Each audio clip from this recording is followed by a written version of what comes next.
Assalamualaikum warahmatullahi wabarakatuh. Selamat pagi, selamat siang, selamat sore, ataupun selamat malam, tergantung kapan teman-teman menonton video ini. Perkenalkan, nama saya Novanda Krisdadi Yudhistira, selaku moderator dari kelompok 4 mata kuliah Pendidikan Konservasi, akan memandu jalannya presentasi dari kelompok kami. Sebelumnya saya akan memperkenalkan terlebih dahulu anggota dari kelompok saya. Yang pertama ada Dewi Anggraini Kusuma, yang kedua ada Olinuha Aulia, dan yang ketiga ada saya sendiri, Novanda Krisdadi Yudhistira. Kelompok kami akan mempresentasikan hasil dari proposal riset yang telah kami buat yang berjudul Pengelolaan Sumber Daya Alam dan Lingkungan untuk Mencegah Peningkatan Global Warming yang diampu oleh Bapak Amidi, SSI MPD. Yang pertama adalah latar belakang. Saat ini perubahan iklim merupakan salah satu ancaman yang harus dihadapi dunia, tak terkecuali Indonesia. Perubahan penyimpangan cuaca seperti badai dan angin ribut ini sering terjadi belakangan ini. Menurut pakar, kejadian ini diakibatkan oleh pemanasan global yang belakangan terjadi. Pemanasan global atau yang sering disebut global warming ini membawa dampak yang tidak sedikit bagi dunia maupun Indonesia. Dampak tersebut diantaranya seperti cuacanya ekstrim, hasil pertanian yang menurun, berkurangnya populasi hewan dan tumbuhan, sampai kualitas kesehatan masyarakat yang juga menurun.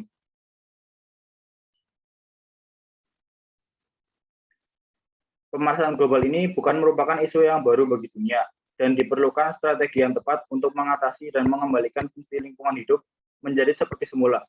Upaya pelestarian lingkungan dan sumber daya alam secara bijak kiranya dapat menjadi upaya yang efektif dalam mengatasi masalah pemanasan global ini.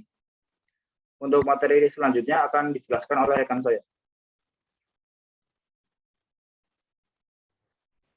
Adapun untuk rumusan masalah penelitian ini, yang pertama adalah apakah faktor yang menyebabkan pemanasan global.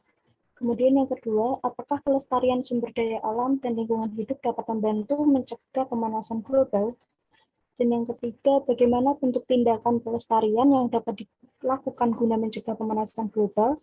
Dan yang terakhir, apakah terdapat faktor yang menghambat upaya pelestarian sumber daya alam dan lingkungan hidup guna mencegah pemanasan global. Next. Untuk tujuan, yang pertama, untuk mengetahui faktor penyebab pemanasan global. Dua, untuk mengetahui apakah upaya pelestarian sumber daya alam dan lingkungan hidup dapat membantu mencegah pemanasan global. Kemudian yang ketiga, untuk mengetahui tindakan pelestarian yang dapat dilakukan guna mencegah pemanasan global. Dan yang terakhir, untuk mengetahui faktor yang menghambat upaya pelestarian sumber daya alam dan lingkungan hidup guna mencegah pemanasan global. Selanjutnya akan dibacakan oleh teman saya. Baik, terima kasih. Submateri terakhir yaitu ada manfaat. Yang pertama yaitu dapat digunakan untuk penyusunan dan pengembangan program yang berkaitan dengan SDA dan lingkungan. Yang kedua, dapat digunakan untuk kepentingan ilmu pengetahuan. Yang ketiga, sebagai pertimbangan pengolahan data yang baru.